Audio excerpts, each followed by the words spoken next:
After Thomas TAYEBWA being elected as Speaker, he came out to say that they are going to streamline Parliament. Among the issues he talked about was the members of Parliament pressuring presiding officers for money. And he even went on to say that sometimes he feared to be in office when he doesn't have money to give to members. In fact, he said these statements. Don't look at a speaker as a moving ATM.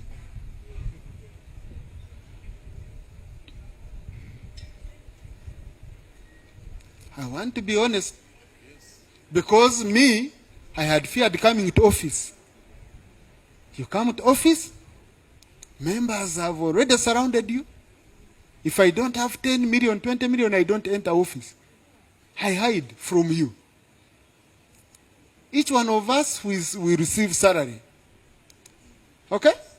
I think let us really not behave as if others, No, let us all share our poverty, money together, but that business, that's what has caused us problem, because you put us on too much pressure. I saw some of you have been talking, TAYEBWA is mean, TAYEBWA is mean. Mean when I've been giving 10 million on your functions. I give 10 million and someone is portrayed as mean. Hey, where will I get that money? Won't I be forced to divert your money and I give it to you by other means?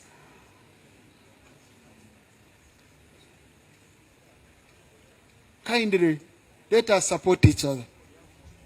The financial pressure on your presiding officers, I request you bear with us.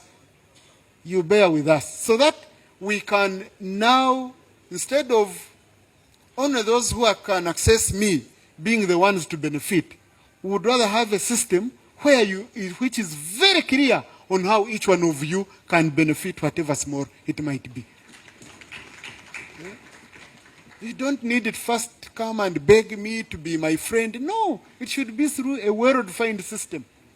I think that will help all of us, really, to be objective, to be clear, not to look at this one as having, this one more kind, this one what? No. But all of us as respectful and legislators. So we've learned, I'm saying all this because I've shared with my senior from the lessons I've learned. These are lessons. That's the advantage of institutional memory. That is Thomas TAYEBWA. First of all, we must interrogate this.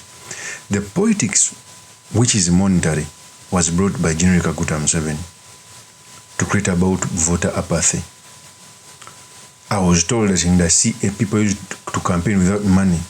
Have you ever stood as a member of parliament whenever you go? After speaking to people, whichever message you bring, they touch their throats and tell you that they need money. It is the reasons why, as time goes on, politicians, people give at the highest bidder. And if you give your vote to a person after giving you money, when he goes to parliament, he'll work hard to extort, to an extent of extorting the presiding officer.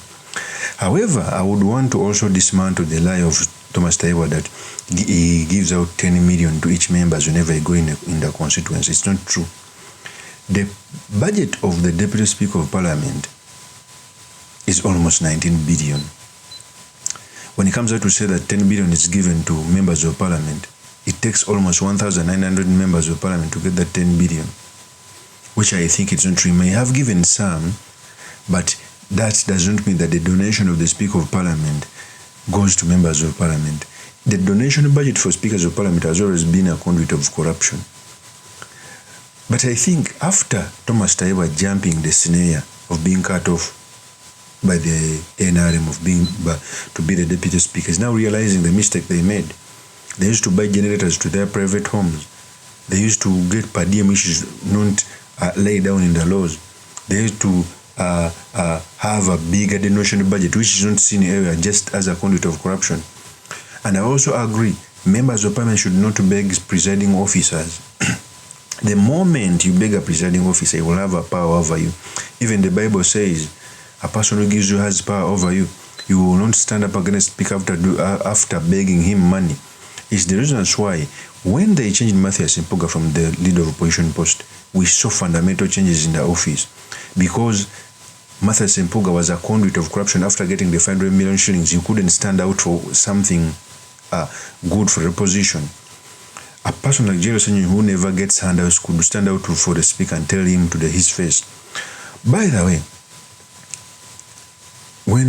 for me, I credit one thing for Thomas Tayebwa was a good presiding officer when it comes to Parliament, presiding over the House. For the administration, I give them failure. It is the truth.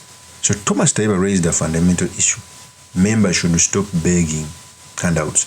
Even came out to say that there are some members of Parliament who used to lobby so that they could get trips, both in the opposition and government. There are those who used to travel every time they wanted, and the freebies.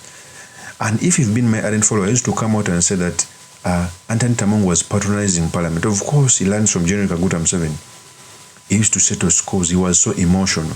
To an extent that budgets of travel were controlled by the speaker so that he can see who to give or not. Yet in the previous Parliament, it is true that budgets of travel were done in the committees. In fact, the Deputy Speaker of Parliament said he's going to bring this back. He said these statements. Example, in tennis Parliament, I traveled 4 times. I never went to the speaker to ask for travel. It's my chairman of committee who would see that I merit it and I'm going to add value. And then he would put me on a list. So as presiding officers, we shall be clearing lists submitted by chairpersons, not by you who are good at lobbying.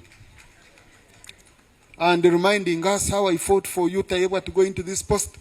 Now you have forgotten me. I never got any trip from you. If you come and you say you didn't travel, I will say go and ask your chairman.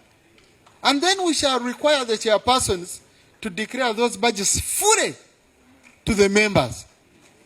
Because we also don't want a chairperson to travel 5 times. I know a chairperson who used all money for the committee for travel himself. And he lost an election. I know him. Members came and talked. So the cracks will be guided.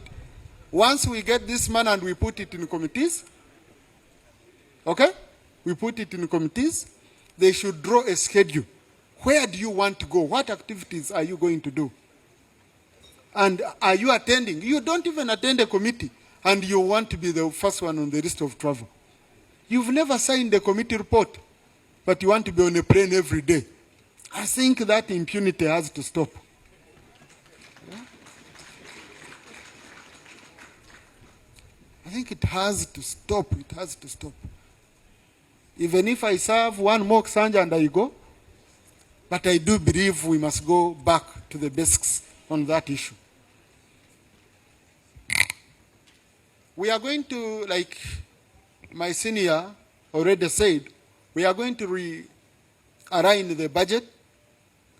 We get most of the funds, we put it to the service of members through their committees. So that you are felt in the... I remember when a committee, for example, visits your constituency, it gives you huge mileage. Your people say, even you brought colleagues here. And you address very critical issues. So we are going to be looking at that. And then, and you will bear with us, because we've talked... That is Thomas Tayebwa. It is true. During Rebecca Kadaga, if a member wanted to travel, he would speak to this chairperson of a committee. He was the one to give out money for travel. When Anthony Tamong came with a bid to control the budget and control people, he took back those budgets so that he can see who to give and who to not give. So for me, chasing Anthony Tamong was a blessing to the August House. It is the truth. Although the bigger problem is with the presidency, because all these people learned from the master of deceit, the master of patronage, the master of corruption, who has a budget which uses 3 billion per day, General Kaguta Museveni. That's where we need the fundamental change. Of course, as my opinion remains truly, Mr. Makindi Kabeso Sulaiman. If you're into this channel, please subscribe, like, and comment so that I'm motivated to do more of such videos. I'll see you on another one. Peace.